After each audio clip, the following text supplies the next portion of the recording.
नमस्कार, मी उज्ज्वला. बी न्यूजमध्ये आपलं स्वागत. सुरुवातीला एक नजर ठळक बातम्यांवर.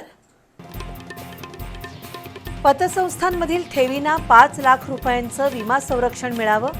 सेवा सोसायट्यांना दिली जाणारी 40 प्रकारची कामं पतसंस्थांना मिळावी यासाठी पाठपुरावा करू. कोल्हापुरात झालेल्या पतसंस्था फेडरेशनच्या मेळाव्यात खासदार धनंजय महाडिक यांची ग्वाही.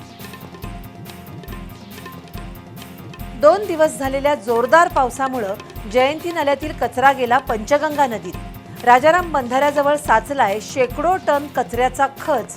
पाणी प्रदूषणाच्या तीव्रतेमुळे माशांचा मृत्यू. कोल्हापुरातील राजेंद्रनगर परिसरातील चप्पल दुकानाला शॉर्ट सर्किटनं आग. सुमारे 20 लाखांचं नुकसान. श्री अंबाबाई मंदिरातील गरुड मंडप उभारणीचं काम गेले 1.5 महिना ठप्प. किरणोत्सव यशस्वी होण्यासाठी मंडपाची उंची वाढवण्याच्या प्रस्तावामुळे काम थांबलं. आणि अंबामातेच्या जयघोषात आणि चैतन्यदायी वातावरणात पार पडला करवीर निवासिनी श्री अंबाबाईचा रथोत्सव.